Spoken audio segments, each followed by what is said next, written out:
Abraçar árvores é uma maneira de mostrar que você se preocupa com elas. 1, 2, 3, 4. Olá, pessoal! Bem-vindos a mais um Que Bicho é Esse? Eu sou a Miriam Perillo e o episódio de hoje é sobre o gavião pega-macaco, o Espizetos tiranos. Essa águia tão bonita e imponente.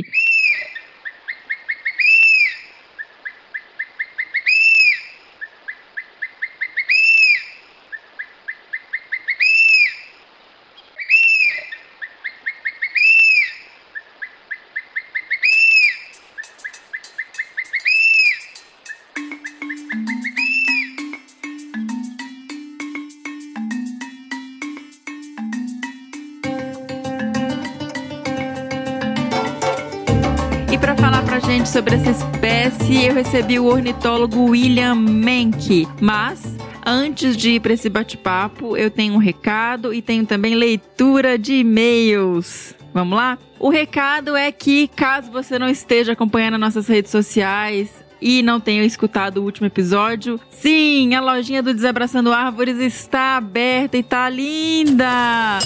Então corre lá, a gente ainda tem poucos produtos relativamente no site, mas são feitos com o maior carinho, com uma qualidade enorme, super testadas. Tudo que a gente colocou lá, a gente testou antes, a gente conferiu se estava com qualidade. Então a gente tem canecas esmaltadas do Desabraçando Árvores, do Que Bicho é Esse e do Que Bicho é Esse Crianças. A gente tem a camiseta Seja Sua Própria Onça, que tá linda. E temos também um kit maravilhoso de sobrevivência, um kit de primeiros socorros, que é fundamental para o pessoal que trabalha aí em áreas remotas, até mesmo para ter no carro, sabia? Em caso de acidente, é sempre muito importante ter um kit de primeiros socorros de qualidade. Então corre e acessa a lojinha em www.loja.desabrace.com.br. E agora vamos para os e-mails. Dessa vez eu vou ler. No último episódio, como eu comentei com vocês, não deu para ler, né? Porque o episódio ficou muito longo. Inclusive, eu queria agradecer também. A gente teve um retorno muito positivo do episódio sobre a onça pintada. Muito obrigada pelo carinho de vocês e pela divulgação. Agora vamos lá para os e-mails. Primeiro e-mail do Tiago Almeida. Gente, Tiago, muito obrigada. Que bom que você está escrevendo direto pra gente, que você tomou gosto pelo Que Bicho é Esse. Eu fico muito, muito, muito feliz mesmo. Olá, Miriam, tudo bem com você? Espero que sim. Olha eu aqui de novo. Acho que você vai ter que acostumar a ver meu nome na caixa de entrada do bicho constantemente agora. Eba! Que alegria. O episódio sobre a onça pintada foi espetacular. Foi muito prazeroso ouvir o Peter Crouch. Quantas histórias e quanto conhecimento. Também estou ansiosíssimo pelo livro com essas histórias. Todos estamos, Thiago. Agora vamos ao que interessa. O bicho tocado no episódio foi o magnífico gavião pega-macaco, o Espizetos tiranos.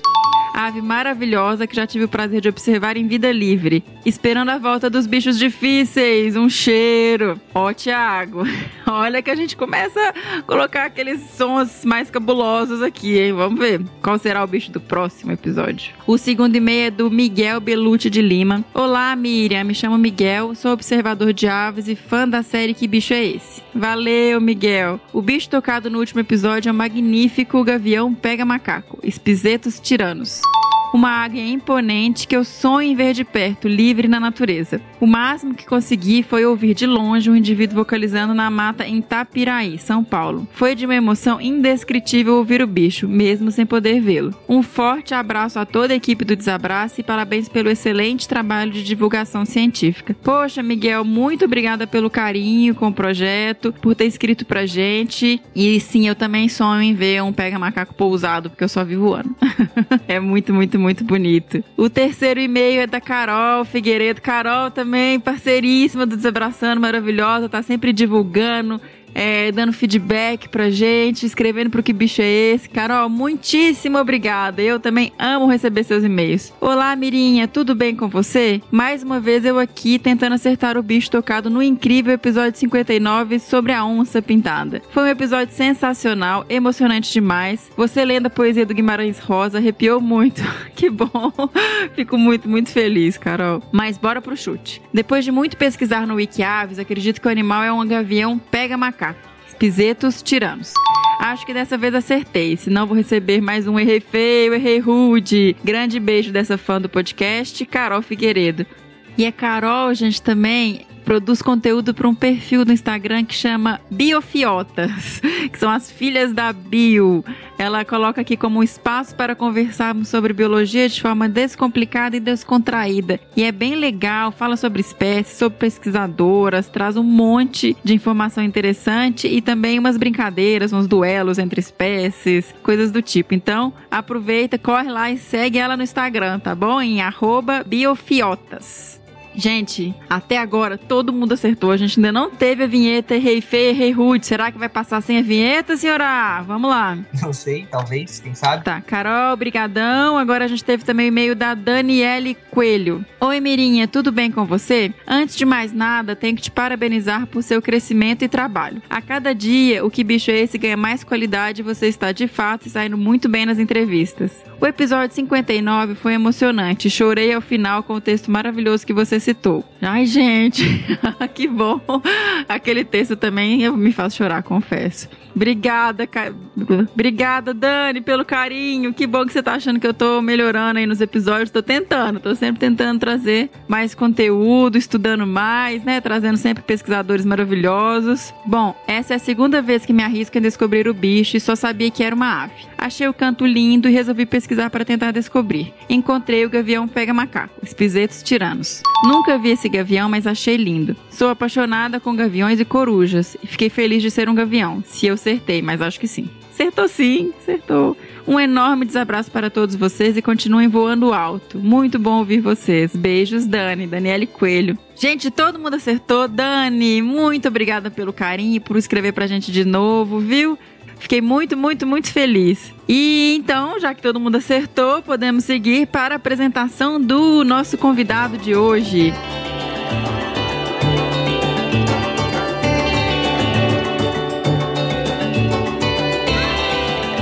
William Menck, ele é biólogo, ornitólogo, graduado no Centro Universitário de Maringá, no Paraná, e mestre em Ciências Biológicas pela Universidade Estadual de Londrina. É especialista em ecologia de aves, com ênfase em aves de rapina, e é editor do site científico Aves de Rapina Brasil. E atualmente produtor de conteúdo do canal Planeta Aves no YouTube. Atualmente trabalha como consultor ambiental, realizando inventários e monitoramentos de avifauna em projetos diversos pelo Brasil. Então, bora saber um pouco mais sobre o gavião pega-macaco.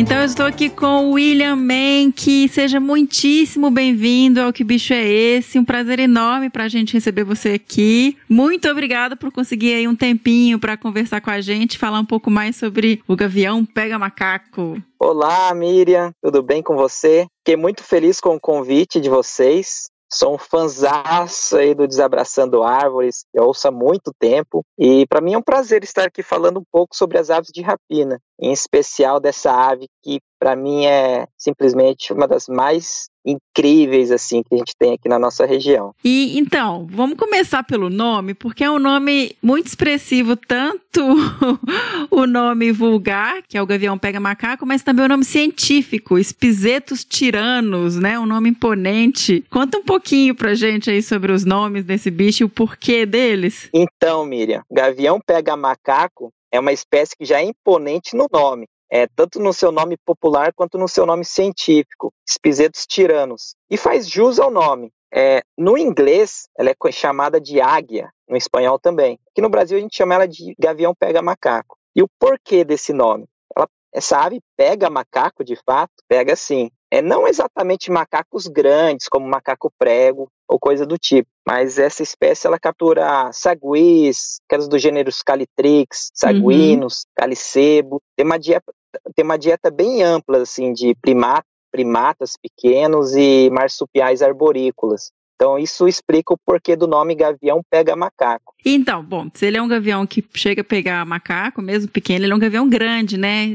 Pra quem não conhece, nunca viu, o Menck, conta pra gente um pouquinho as principais características, assim, como quando você olha pra esse bicho, o que você vê, assim, quais são as principais características dessa espécie? Então, Miriam, para quem não conhece de aves de rapina e vê essa ave voando, assim, circulando no céu, pode até parecer um urubu, acredite. Sim. Que é uma ave predominantemente negra, com alguns detalhes brancos. Mas se você prestar atenção, ela tem uma cauda bem volumosa, uma cauda proporcionalmente grande em relação ao corpo, o que já diferencia de todos os urubus que existem no Brasil. E claro, as garras. Quem consegue observar essa ave voando um pouco mais baixa assim no céu, percebe que ela tem garras bem imponentes, são garras poderosas. Então, as principais características dessa ave em voo, e a oportunidade que a maioria das pessoas tem, né, de ver uma ave voando, é a coloração predominantemente negra, só que as asas, olhando bem assim, você vê várias faixas, tem as asas bem barradas, tanto a asa quanto a cauda.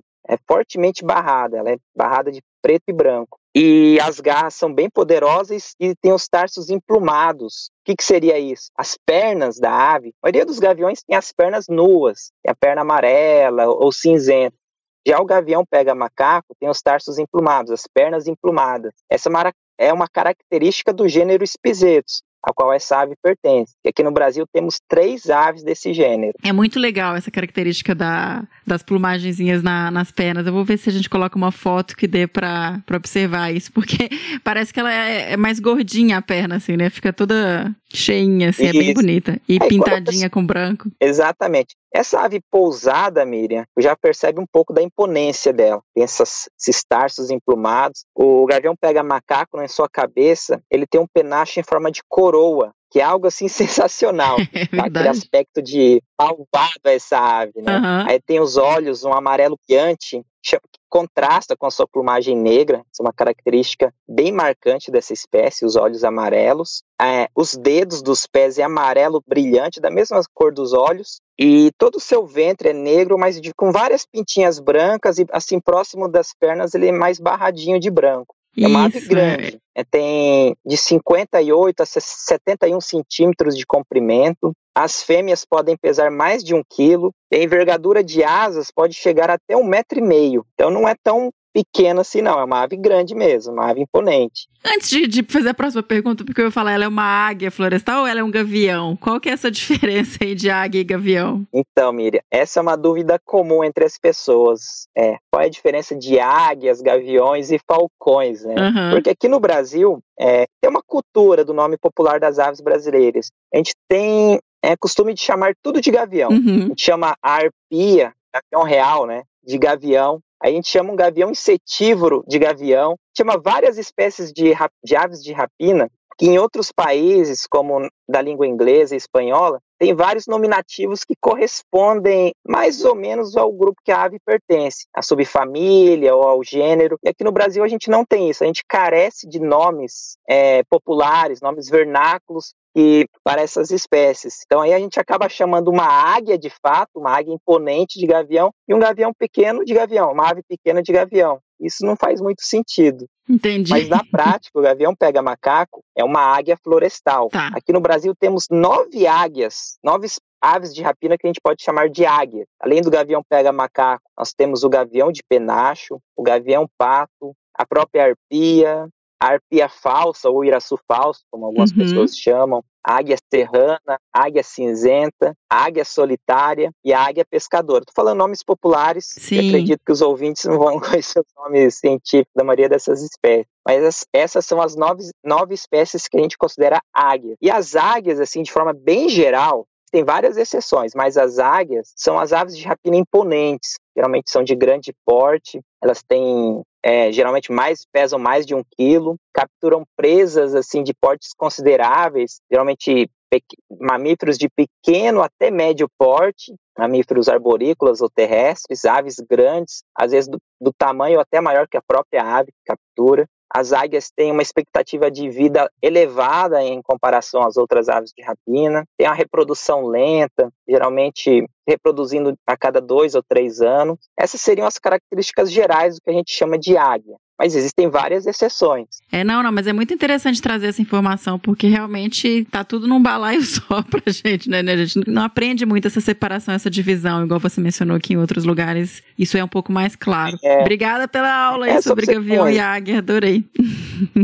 Não, isso é uma dúvida comum, assim, é difícil até explicar as características do que é uma águia, do que é um gavião, do que é um falcão, porque não existe uma definição que de fato caracteriza o grupo, né? Entendi. Justamente por falta de nominativos. Só para você ter uma ideia, na língua inglesa ou mesmo na espanhola, existem de 11, 12 ou até 13 nomes, assim, digamos, nomes populares para as aves de rapina. Tipo, as águias, aqui a gente chama de águia, mas nos Estados Unidos existe as eagle, que pode ser equivalente às águias, as hawk eagle seria o grupo na qual o gavião pega macaco, o gavião de penacho, o gavião pato pertence.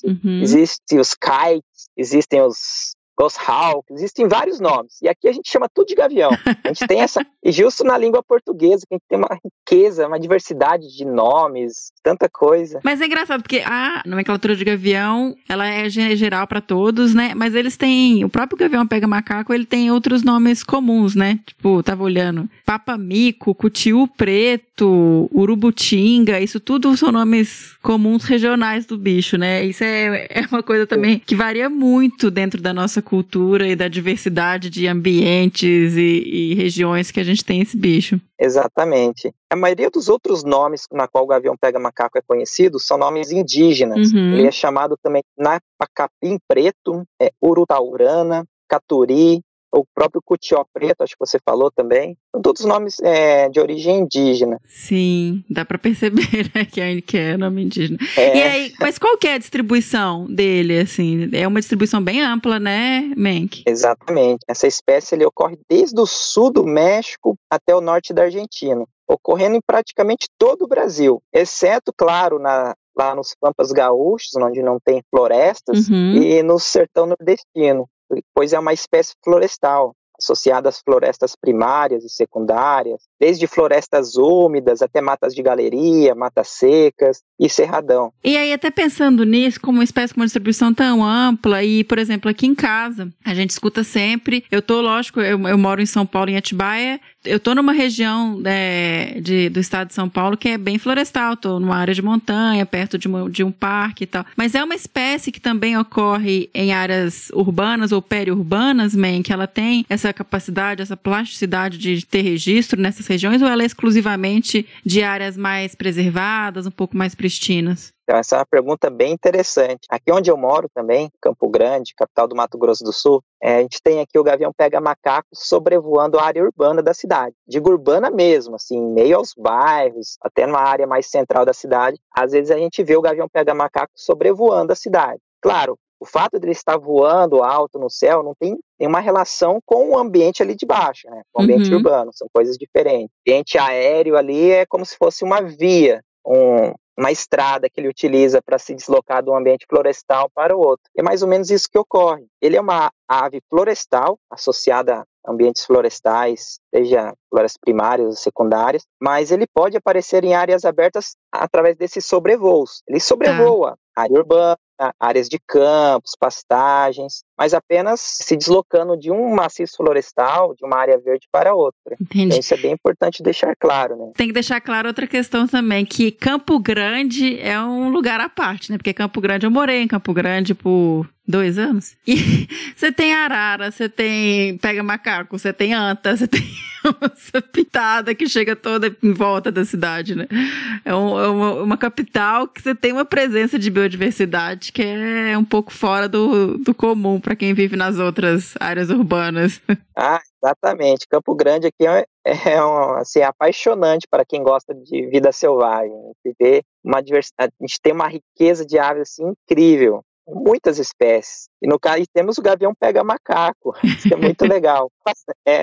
O pega macaco, assim, são poucas cidades do Brasil que têm o privilégio de ter um gavião pega macaco voando na área urbana. São pouquíssimas cidades. Tem aqui Campo Grande, a sua cidade é Atibaia, tem Curitiba, mas são poucas cidades. E geralmente são cidades que têm algo em comum. Ou elas estão próximas de uma área verde muito grande, ou tem parques urbanos, áreas verdes dentro do perímetro urbano, permite a ocorrência dessa espécie. Então, são cidades bem arborizadas. Entendi. Até falando nessa questão dessas áreas florestadas, ela seleciona algum tipo de árvore para fazer ninhos? Ela precisa de uma mata mais alta? Tem alguma característica desse tipo? Ou ela consegue viver numa mata um pouquinho mais secundária? Então, ele até pode construir ninhos em florestas mais fragmentadas. Inclusive, das 3 espécies do gênero Espizetos, Espizetos tiranos é, digamos, a mais tolerante à fragmentação, áreas de mosaicos com ambiente aberto, né?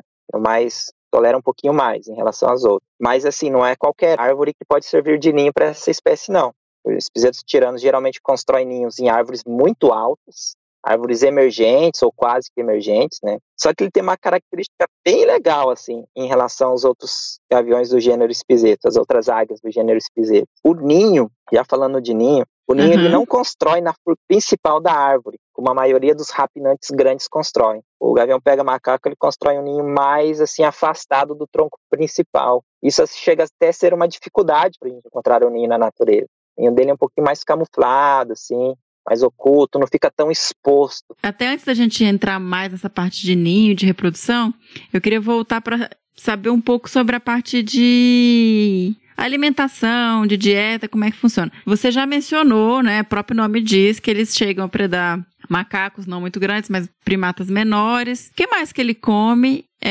E aí, a pergunta é que eu sou muito fascinada com esses bichos. Como é que eles acham essas presas e como é que eles capturam? Porque você pensa em pegar um mico, um bicho que é rápido, que é pequeno, que fica no meio das folhas, no dossel. Como que esse bicho tem essa capacidade fantástica de localizar e de capturar as suas presas? Ah, legal. Então, embora seja um gavião com uma ampla distribuição aqui nas Américas, acredite, ainda a gente tem coisas que a gente não sabe sobre ele. E uma dessas coisas é em relação ao comportamento de caça. Tá. Mas falando da dieta, o gavião pega-macaco, ele caça principalmente mamíferos arborícolas, seja crepusculares ou noturnos, como é o caso dos saguis, cuícas, esquilos. Ele caça também morcegos, roedores, gambás, os Ele delfos, caça de noite? Né? Esse é o grande mistério em relação ao seu comportamento de caça. Eu já vou falar. Porque assim, eu tô tipo, como assim? Aí eu já fico, será que é por isso que ele a cor dele é? Isso é algo que intriga todo mundo que estuda o gavião pega-macaco, nos intriga, porque ele captura vários mamíferos crepusculares ou noturnos. Só que o gavião pega-macaco é uma espécie diurna. Então, como que ele consegue capturar esses animais? Esses animais, durante o dia, eles ficam escondidos em tocas, né, em cavidades, nas árvores, troncos. Aí é um grande mistério. A gente não sabe se ele tem algum sentido, algum mecanismo que detecta esses animais através do cheiro, talvez, ou algum outro sentido que a gente não sabe. A gente sabe que as aves, de forma geral, o olfato é péssimo, com raras exceções, né?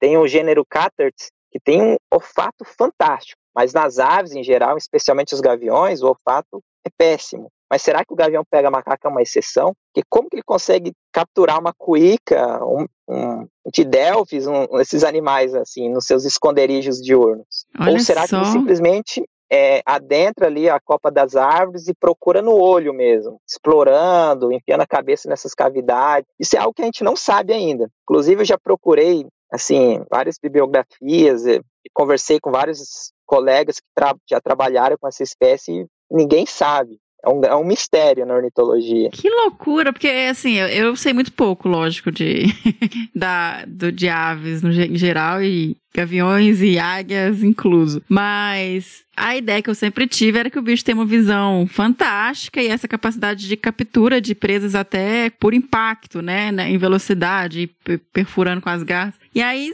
na hora que você falou bicho noturno, eu já falei, mas como assim? Eu vejo ele voando aqui em cima de casa direto, e como que loucura! Olha só, gente, como a gente não sabe nada dos bichos ainda, né? Isso é impressionante. Uma das hipóteses, Miriam, é que talvez ele casse, assim, em horários talvez assim um pouco antes do nascer do sol, no crepúsculo, na aurora, sabe? Talvez ele se utilize desses horários para caçar. Que legal, gente. Seria até legal fazer um experimento com suas penas de voo, né? A gente sabe que as corujas, que são predadoras noturnas, elas têm as penas de voo serrilhadas, assim. Quando elas batem as asas, não faz nenhum voo, não faz turbulência, como a ave diurna faz. E o gavião pega-macaco, para quem já teve a oportunidade de ver ele voando próximo, assim, a gente quase não percebe o bater de asas dele. Parece que ele tem um voo mais silencioso em relação aos outros gaviões. Olha, isso é interessante. Nossa. Bem interessante também. Legal demais. A gente tem muito a aprender com essas aves. E além dos mamíferos, ele também captura aves, sim, aves, alguns lagartos, mas a dieta predominante dele é os mamíferos, seja arborícolas, crepusculares ou noturnos, e seja os pequenos primatas. Entendi. Geralmente presas assim, entre 40 e 400 gramas o peso das suas presas, tá nesse hall. Então, ela come esses mamíferos crepusculares e alguns noturnos, né? Tem esses mistérios ainda em relação ao método de caça. E como é que os bichos reproduzem, assim? Tem uma época específica do ano, encontram, o cuidado parental é o casal? Como que funciona essa parte de reprodução? Então, como todas as águias, a reprodução do gavião pega-macaco é bem lenta. Como os filhotes dependente dos pais por mais de um ano, geralmente se reproduzem a cada 2 ou a cada 3 anos. Mas tudo começa no período de cortejo. Quando chega essa época do ano, geralmente ali entre o final do inverno e início da primavera, o casal começa a realizar voos circulares altos no céu, começam a ficar mais ativos,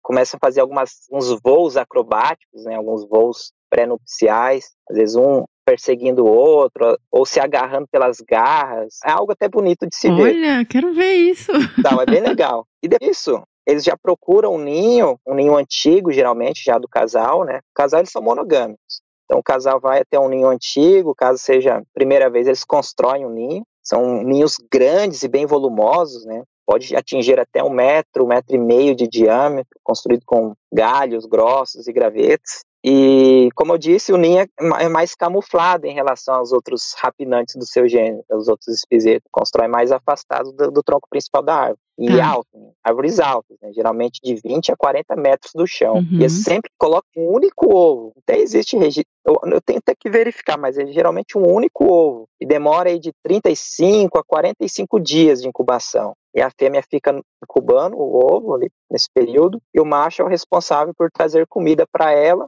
e para o filhote nas suas semanas iniciais de vida. Porque conforme o filhotinho vai crescendo, vai ficando mais independente, aí o macho vai diminuindo a presença no ninho e a fêmea vai se ausentando. Começa a se ausentar para caçar e tal, e o filhote fica mais tempo sozinho no ninho. E é um processo longo, assim, o filhote, ele começa a arriscar os primeiros voos lá com 65, 70 dias de vida. É algo bem demorado mesmo. Ele fica um tempo ainda acompanhando a mãe, aprendendo a caçar, ou já sai e vai pro seu próprio território? Aliás, eles são territorialistas? Sim, eles são territorialistas. O casal mantém um território de caça, um território de reprodução. O filhotinho, assim, ele vai aprendendo aos poucos as presas que ele deve caçar na natureza, quando ele se tornar independente, e vai aprendendo aos poucos as técnicas de caça. E funciona mais ou menos assim. Quando ele está um pouquinho mais crescidinho, os pais começam a trazer peças de presas para o ninho. Assim, partes da presa. Depois de uma certa idade, começa a trazer as presas inteiras para o filhote, para ele já ir se familiarizando com suas caças. Né? Tá. E depois que ele aprende a voar, ele começa a voar e tal, ele sempre fica próximo dos pais. Entendi. Aí ele vai aprendendo a caçar, caçam próximo dele. Os pais trazem uma presa inteira para ele terminar e abater e rasgá-la. E assim ele vai aprendendo as técnicas de caça, vai aprendendo bem devagar, assim, é algo bem lento nessa espécie. Assim como todos os grandes rapinantes. Eu perguntei isso porque eu acho muito interessante essa questão do aprendizado. Por exemplo, eu lembro de ter lido alguns casos, alguns projetos de conservação com águias, e que eles têm uma dificuldade, né, de você fazer a introdução dos bichos e sem ter tido esse processo deles aprenderem a caçar. Isso é uma coisa que é passada, né, ele tem que passar por esse processo dos pais e da mãe ensiná-lo a caçar inicialmente. Exatamente, essa é uma parte bem importante da vida do jovem gavião. Nessa fase ele aprende o que deve ser caçado e o que não deve ser caçado. Inclusive, às vezes eles erram a caça, sabe? É muito comum o filhote subestimar sua presa, achando que pode capturá-la e tomar uma coça, sabe? Apanhado de uma ave. Isso é bem comum de acontecer. Faz parte, né? Faz parte. Às vezes, não só o gavião pega macaco, né? Mas as aves de rapina, às vezes, quando o jovem sai do ninho, já se torna independente, eles vão atacar uma ave que é muito grande, ou que tem um comportamento de defesa em grupo e tal, ele vai aprendendo. E uma vez que ele aprende, depois que ele apanha de uma presa, ele dificilmente vai tentar capturar aquela mesma espécie. Ele fala, opa, isso daí não é pra mim, não. Ainda bem que aprende, né? Senão ia ficar aí apanhando.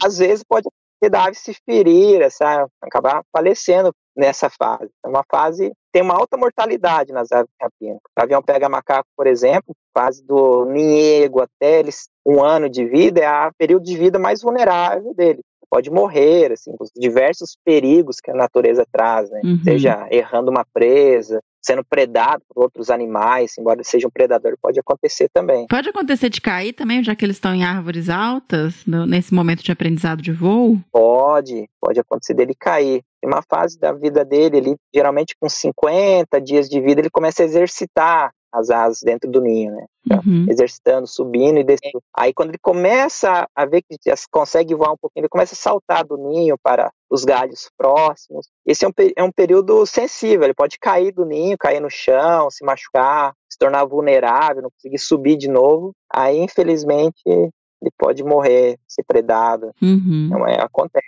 É uma fase crítica, então, né? É uma fase bem sensível, bem crítica. E, Menk, voltando aqui rapidinho, você falou na época da reprodução que eles ficam com esses voos circulares mais altos. É nessa época que eles vocalizam mais também, porque eles vocalizam muito, né? Isso é até uma questão que eu tenho, assim, de dúvida. Porque aqui em casa a gente escuta direto e eles ficam um tempo relativamente longo vocalizando, voando, assim, a gente escuta. As crianças já até sabem identificar quando elas escutam. Então, no período reprodutivo, eles vocalizam ainda mais. O casal vocaliza junto, o macho vocaliza, a fêmea responde e vice-versa. Eles vocalizam muito nessa época. Só que o gavião pega macaco, ele canta o ano inteiro. Qualquer época do ano ele pode... É verdade, a gente escuta ele direto mesmo, não tem uma época... E a vocalização no gavião, assim, dos 3 gaviões do gênero Espisetos, aqui, 3 rapinantes do gênero Espisetos, ele é o mais vocalmente ativo. E ele canta muito porque é a forma que ele usa para fazer a demarcação territorial. Ele vocaliza quase que diariamente, ele sobrevoa o seu território e fica vocalizando, para avisar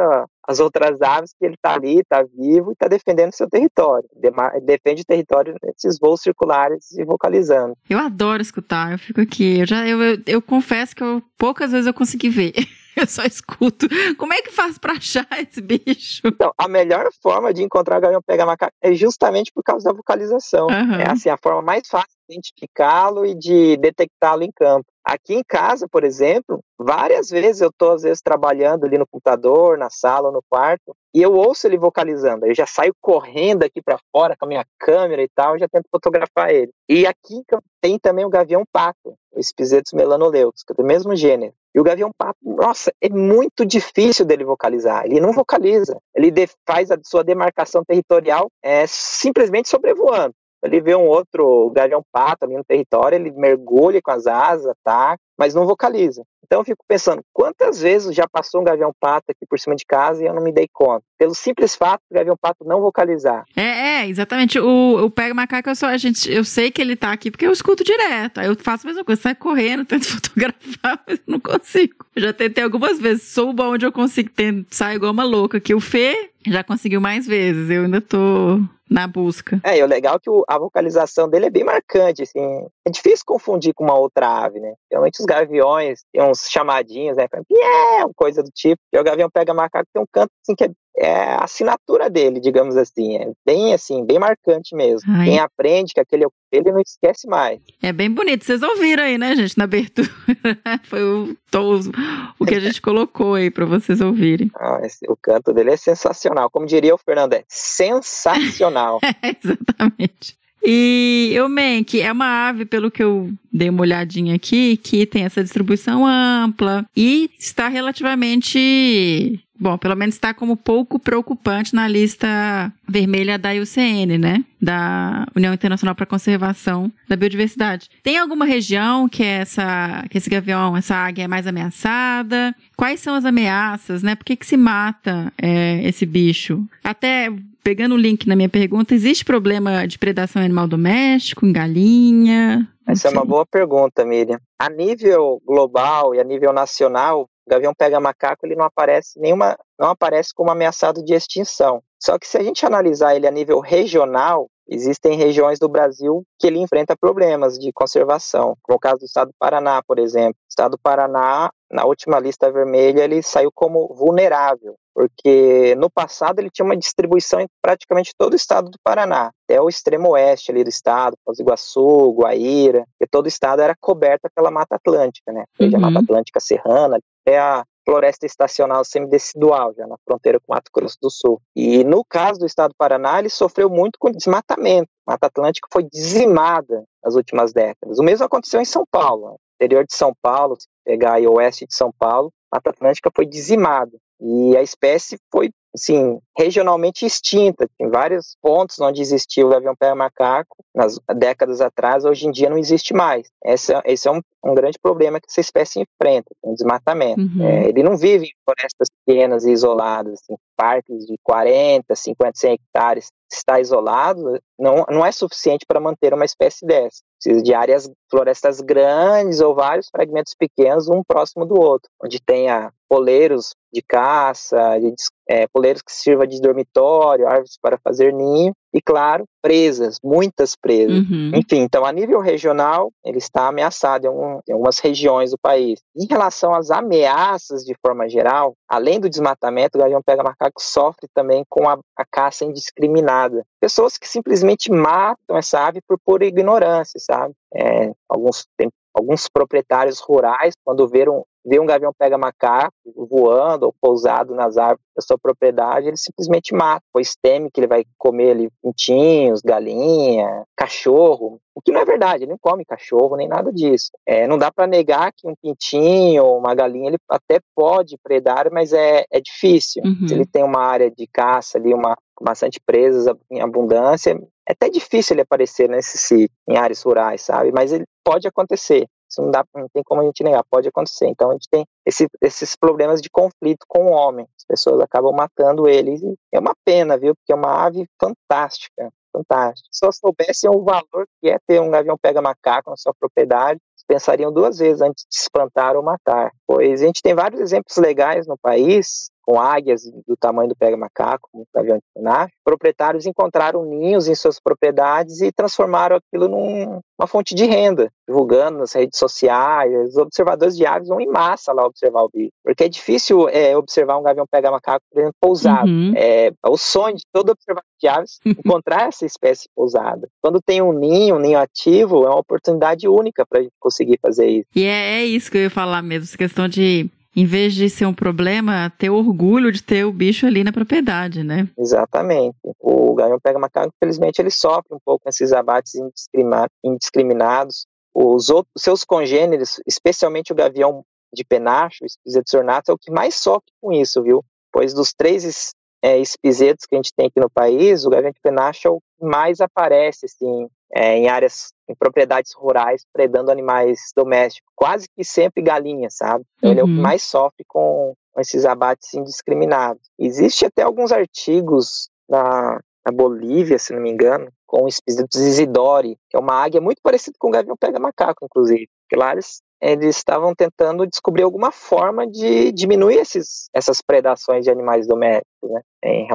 Testaram plantio de arbustos, assim, para servir de esconderijo para as galinhas, colocar as galinhas junto com alguns outros animais que anunciam a presença de um predador com mais eficiência, galinhas da Angola e tal. Aí eles estavam testando, fizeram alguns testes. E a presença de arbustos de esconderijo para as galinhas parece que deu bastante certo. Olha só, é tão legal isso nessa parte de tentar fazer medidas de mitigação para esses conflitos. Exatamente. E assim, quem tem oportunidade, né, quem tem uma propriedade que está vinculada relacionada de alguma forma com turismo, gente, mercado de observador de aves é um negócio insano. O pessoal vai mesmo, né, que eles têm essa fascinação, chega a ser um negócio meio de... É como se fosse um colecionador, né? Eu não sei explicar muito bem, porque às vezes que eu acompanhei observadores de aves, eles têm uma competição, assim, para anotar os bichos todos, que é uma coisa impressionante. É como se fosse um álbum de figurinhas. Os observadores de aves, eles querem ter todas as figurinhas do seu álbum, né? Completar todas as espécies do país. Aí vocês viajam o país atrás das espécies, e depois que completa a figurinha, quer melhorar a foto da figurinha, então é algo que nunca acaba. É verdade. E quem acaba ganhando são as aves, com os observadores de aves, gerando fotos, gerando dados.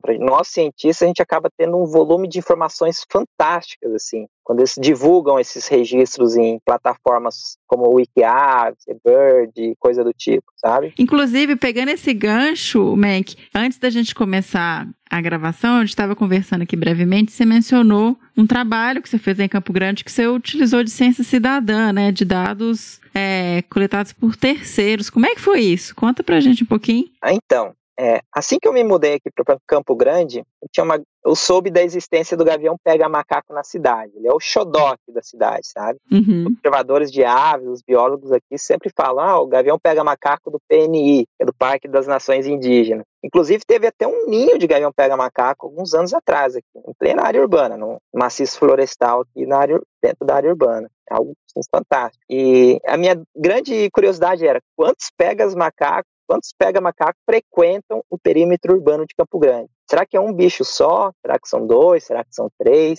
E fiquei curioso. Então, eu comecei a levantar essas informações. Aí eu comecei a estudar o gavião pega-macaco nesse sentido. E uma das formas que eu me utilizei para estimar, né, a densidade da espécie, densidade não, verdade? O tamanho populacional da espécie que visita o perímetro urbano da cidade é usando fotos. Não só fotos minhas, mas fotos das pessoas que estão sempre aqui na cidade fotografando as aves, inclusive pega-macaco. Aí eu comecei a levantar essas informações, fiz uma divulgação entre os amigos aqui e comecei a analisar todas as fotos que a galera fez aqui na cidade do gavião pega-macaco, dos últimos 10 meses, sabe? Uhum. Delimitei um tempo ali e comecei a analisar todas essas fotos. E comecei a plotar os registros no mapa. Essa foto foi feita aqui, essa aqui, essa aqui. E em cada foto, Miriam, eu analisava os padrões de barras das asas e da cauda. Se você olhar o pega-macaco voando, ele tem várias faixas nas asas, como eu falei aqui no início, né? Uhum. Ele é predominantemente preto por baixo, mas as penas de voo dele é toda barrada, toda listrada. E eu comecei a analisar os padrões de listras, de barras nas asas, nessas penas das asas e da cauda, porque isso mais ou menos funciona para identificar individualmente cada ave. Aí eu percebi que tinha aves fotografadas na cidade. Tinha 5 barras escuras nas asas, outras tinha 4. Outra ave tinha 4 faixas escuras largas na cauda, outras tinha 4 faixas fininhas na cauda. Então eu consegui diferenciar cada indivíduo. Aí o que acontece? Eu delimitei um tempo, os últimos 10 meses, porque quando a ave faz a muda de penas, né? Troca suas penas de voo, pode acontecer da quantidade de barras das faixas das asas mudar, de 5 passar para 4. Então eu tive que delimitar um tempo, pegar só as fotos mais recentes, para evitar superamostrar as espécies da cidade. Que fantástico isso! Isso acabou sendo bem legal. Eu me utilizei da ciência cidadã para estimar o tamanho da população dessa espécie na cidade. E a conclusão é que existem 3 indivíduos adultos aqui na cidade. Um casal e um pega-macaco solteirão, digamos assim. Parecia ser um macho procurando sua futura esposa. Até e falando dessa coisa de macho, dá para separar macho e fêmea? Não, né, man? Que sentar com ele na mão? Então, é um pouco difícil. Eles não têm dimorfismo sexual. Só que a fêmea ela é maior, assim, ela é mais pesada, mais robusta. Tá. Às vezes, quando você faz aves em voo, próximas uma da outra, você consegue perceber bem quem é o macho e quem é a fêmea. Uhum. Mas analisando individualmente, assim, é um pouco mais difícil. Por isso que eu digo que esse solteirão suspeito que seja um macho. Ele parece ser menorzinho, assim. Tá. E o legal é que o casal existe aqui no perímetro urbano da cidade, que visita o perímetro urbano da cidade, desse casal já saíram 3 filhotes. Que lindo! Perceber, assim, os registros é a cada 2 anos. Então, a cada 2 anos, tinha registro de algum jovem dentro da cidade. Olha só. Mas isso só com os dados que vocês têm dos bichos fotografados voando, mas não tem foto do ninho? Não sabe onde é o ninho? O ninho, ele não foi mais utilizado. O último registro ativo desse ninho foi em 2015, se não me engano. Mas depois de 2015 saíram mais filhotes. Teve mais 2 filhotes registrados na cidade. Que legal. Filhotes diferentes. Teve um registro em 2017 de filhotes, outra temporada 2018 e 2019. E são filhotes diferentes, não é o mesmo, porque depois de 1 ano, 2 anos, ele troca de penas e já muda totalmente sua aparência. Como que é o filhotinho? Ele é tipo marronzinho? Ele é marrom, é bem fortemente estriado, assim, marrom e creme, assim, na altura do papo, do peito. É bem diferente do adulto. É um gavião pega-macaco marrom, todo estriado, assim, o vento. Tá. E o filhote, depois que ele sai do ninho, ele dispersa, né? Então ele não fica aqui. Ele nasceu de um ninho aqui em Campo Grande, ele dispersa, ele procura por quilômetros a sua área de vida, seu próprio território. Ele não fica de onde nasceu. Isso é uma característica comum entre os grandes rapinantes. Que legal, gente. Nossa, eu acho tão importante, né, você ter esse tipo de trabalho que você junta informações das pessoas que são de alguma forma apaixonadas pelo bicho, que estão fotografando, que têm interesse e usa isso para benefício da espécie, para saber um pouco mais, para ter, igual vocês fizeram aí, ter uma noção da população do bicho na área urbana. Isso é incrível. Aqui, por exemplo, o gavião pega macaco, além da área do perímetro urbano, ele também usa muitas áreas rurais, né? Não é um bicho que vive só na área urbana. Ora ele está aqui na área urbana, ora ele está num fragmento florestal na área rural. Ele fica transitando entre as áreas verdes dentro da cidade e da área rural. E através desses registros de ciência cidadã, né, disponíveis no Wikiaves, a gente consegue perceber isso. O mesmo indivíduo em locais diferentes da cidade. Eu encontrei um registro de um gavião pega macaco lá próximo do campus da UFMS e um outro registro aqui próximo de casa. Linha reta dá mais de 5 quilômetros. Uhum. A ave fica transitando em vários diferentes da cidade. Isso é fantástico. Tem uma estimativa da distância que essas aves voam, das áreas de vida, esse tipo de informação, Menck? Tem algumas estimativas de área de vida, assim, um território, né, de um casal. Tem até que verificar, mas se não me falha a memória, um casal, ele vive assim num raio de até 15 a 20 quilômetros de floresta. Uhum. Isso varia muito, porque vamos pensar numa floresta contínua, cheia de presas. Uhum. Nessa situação, o território do gavião pega macaco tende a ser menor. Já em áreas muito fragmentadas, um fragmento muito distante do outro, com uma escassez de presas, aí o território dessa espécie tende a ser maior. Por força do destino, digamos assim, ele precisa de um território maior para ter mais áreas para procurar suas presas. Carnívoro, de forma geral, tem um pouco esse padrão, né? Se você pensar, porque precisa de comida. Exatamente. Então, em relação à ciência cidadã, eu já comentado do meu trabalho aqui, o legal é que no caso do pega macaco, por exemplo, graças hoje à popularidade da observação de aves no Brasil, esse exército de pessoas em campo fotografando e registrando as aves, o conhecimento do gavião pega macaco assim, aumentou consideravelmente. Hoje, só através dos registros do Wikiaves, a gente já tem uma noção muito boa da dieta dessa espécie, da distribuição dessa espécie. Inclusive, já esses registros de ciências cidadãs já estão sendo utilizados em planos de ação, em reuniões de listas vermelhas, seja estaduais ou até nacionais. Então isso acaba sendo muito legal. Sim, é fantástico esse tipo de estratégia de uma forma de agregar essas informações num lugar só, né? Isso é fantástico. O Wikiaves, gente, é uma plataforma incrível, né, Menck? Você tem dados ali para muito trabalho. De todo mundo. Não só dos observadores de aves, mas também de nós cientistas. Ali é um lugar, é uma fonte, assim, indiscutível de informações. Sim. Existe até trabalhos recentes que descobriu a migração de uma determinada espécie de ave só utilizando os dados do Wikiaves. Olha só. E tá tudo disponível, né? E assim, você fica pensando, olha, tem tanta gente, estudante, principalmente agora aí nessa fase, preso dentro de casa sem poder ir para campo. Se debruça aí, vai conseguir dados a partir dessas plataformas. Exatamente. Um trabalho ali que foi feito com o Harpagus diodon, um gaviãozinho pequeno, e o pesquisador ele simplesmente descobriu que essa ave simplesmente desaparece da Mata Atlântica e reaparece na floresta amazônica. Esse é o trabalho de migração que eu havia mencionado. Que loucura. E algo que estava ali na nossa frente o tempo todo, a gente não sabia. Ele viu que todos os registros desapareciam numa determinada época do ano e reapareciam em outra região do país. E, Menck, agora, encaminhando aqui para o final dessa super aula sobre o gavião pega macaco, queria fazer uma divulgação também do seu trabalho, porque eu entrei no YouTube, no Planeta Aves, para dar uma olhada aqui antes da gente gravar, e tem muito material legal. É um trabalho que você tem feito de divulgação, né? Exatamente, é um trabalho voltado para as tia-cotinhas.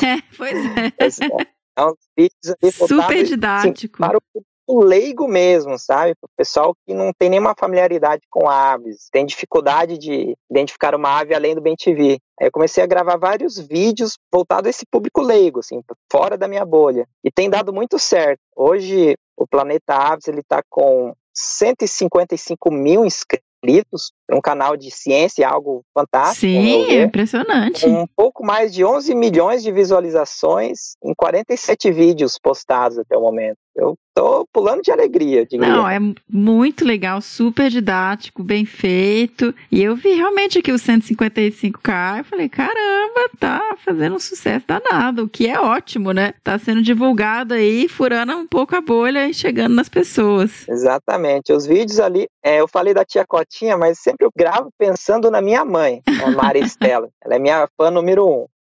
Porque aí depois que eu gravo um vídeo, eu subo lá, eu pergunto pra ela, e aí mãe, entendeu o vídeo? Eu falei, entendi tudo. Aí beleza, então funcionou. Muito bom. Não, fantástico, pessoal. Entrem lá, compartilhem, assinem o canal que tá bem legal mesmo, viu? Planeta Aves, né? Exatamente, isso. Lá falando em Gavião Pega Macaco, lá tem um vídeo que eu falo, assim, tento explicar um pouco das diferenças entre águias, gaviões e falcões. E eu tenho um vídeo lá bem legal que eu falo das águias do Brasil, onde eu falo rapidinho ali do Pega Macaco, da arpia, das outras águias que tem aqui no nosso país. Tem aqui, geralmente, quando a gente fala gavião ou falcão. Isso, porque isso é algo bem, assim, interessante, Miriam. Quando a gente fala de águia no Brasil, geralmente as pessoas ficam, como assim? Existe águia aqui no Brasil? A águia só existe nos Estados Unidos, na Europa. As pessoas chegam até a se espantar. E, na verdade, existem. Tem várias espécies aí que convivem, às vezes, no dia a dia de algumas pessoas. Sim. Não, entra lá, gente, porque tem muita coisa legal. Vai aprender bastante acessando esse canal.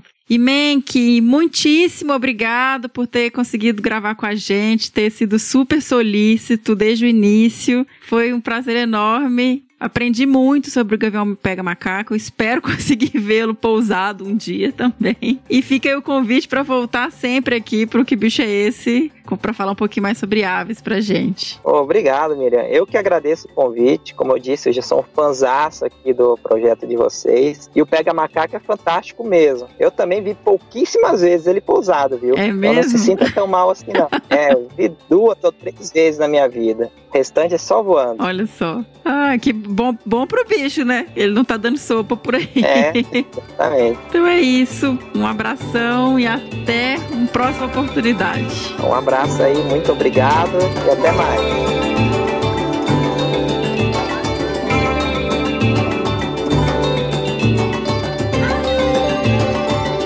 E esse foi o episódio sobre o maravilhoso Gavião Pega Macaco. Eu espero que vocês tenham gostado. Eu aprendi muito. O William deu uma super aula pra gente. E vamos pro bicho do próximo episódio? Toca aí, senhora!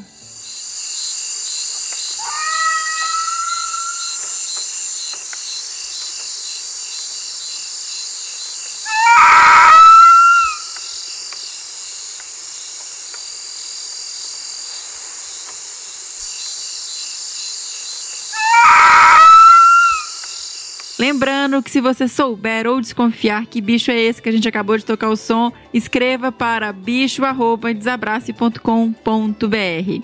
Além disso, gente, nos sigam nas nossas redes sociais, no Facebook em Desabraçando Árvores Podcast, no Instagram em @desabrace, no Twitter também @desabrace. E se você puder e quiser apoiar o nosso projeto para que a gente continue aí produzindo conteúdo, trazendo episódios semanais para vocês, vocês podem doar a partir de R$1 pelo Padrim em www.padrim.com.br/desabrace ou pelo Catarse em www.catarse.me/desabrace. Em caso de doações pontuais, elas podem ser feitas no PicPay em @desabrace. Então eu só queria deixar essa mensagem final. Se você pode, fique em casa, não saia, use máscara de boa qualidade, se proteja, ajude quem não está podendo se proteger, ajude quem está em dificuldade. Não divulgue fake news, tente trazer informação de qualidade baseada em pesquisas, em embasamento científico, tá bem? Então é isso, se cuidem e até o próximo Que Bicho é Esse? Um beijo!